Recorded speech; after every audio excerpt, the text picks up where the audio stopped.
Hey, what's up, you guys? Justin Salter here. Today I want to tell you about my experience working with the Jonas Brothers back in 07, 08, I think it was. Nick was only about 15 years old, and, you know, my dad was the studio manager, still is, and he was like, hey, you got a session with the Jonas Brothers, next weekend or whatever for a couple days. I had never heard of them. They were still new to me.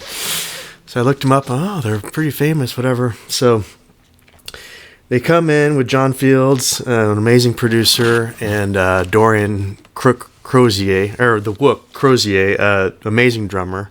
They actually used my drum kit, my AOT kit. But yeah, it was interesting. They came in for 2 days, and John had been with them on tour doing like drums and vocals and everything on the tour bus. And so they came in to knock out the real drums because they'd been using like electronic drums before. And anyway, long story short, they knocked out like 7 songs with the drums, bass, guitar, vocals. It was an amazing experience. Nick was kind of the band leader back then, maybe still is today, I don't know. But yeah, like I remember he walked in the room and John Fields, this amazing producer, was like, hey, what do you think? And Nick was like, I like it,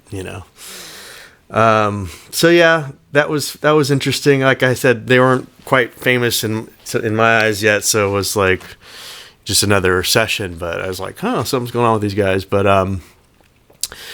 yeah, I learned a lot on that session. Like I said, the amount of quality work that John and Dorian got done in those 2 days was just like mind blowing.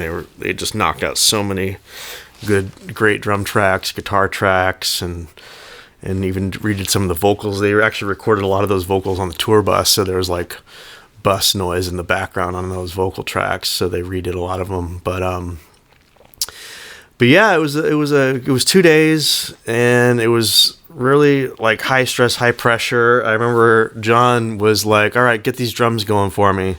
And so I plugged in everything, like, the patch bay with all the cables, and I patched in all the compressors and EQs that I could and made it as good as I could. And he, it took me about a good hour or two, and he comes over, he goes, all right, unplug all that and just go straight from the mic, straight into into the Neve, the big console with all the knobs, into Pro Tools. I was like, wow. So I unplug everything, go straight from the mics, right into the big console desk, and right into Pro Tools, which is the recording software. So anyway, very intense guy, very amazing producer. Check him out. He's still playing and producing today. And of course, the Jonas Brothers, Nick and Joe and all those guys are still at it. And Kevin, shout out to those guys. One little funny side story is my girlfriend at the time, for some reason, she showed up to the studio, and I turned around and Joe and her are in the back of the studio talking. I'm like, oh God. And I remember some of the guys were like, man, you should never bring your girlfriend around like rock stars like that. Of course, back then I was in my heyday of playing drums in a band called Scary Kids Scaring Kids. But, I didn't think we were anything. And, I was like, oh man, I'm going to lose my girl to Joe Jonas back there. But anyway, I just wanted to share a little bit of the story, break up some of these lessons. Sometimes they can be tedious, But yeah, it was fun. It was a good experience, and now obviously they're huge and everyone knows who they are. So yeah, hey, my dog's making noise. But stick around for the video tomorrow. I'm going to break down Free Fallin' and do the guitar lesson number 4 the following day.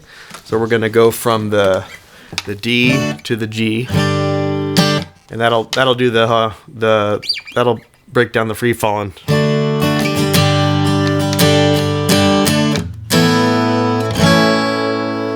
So stick around for that. Drop a comment on what you want to learn after these next couple videos, and we'll go from there.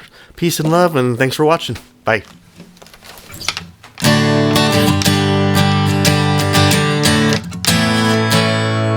She's a good girl, loves her mama. Anyway, stick around for that one. Peace and love. Bye.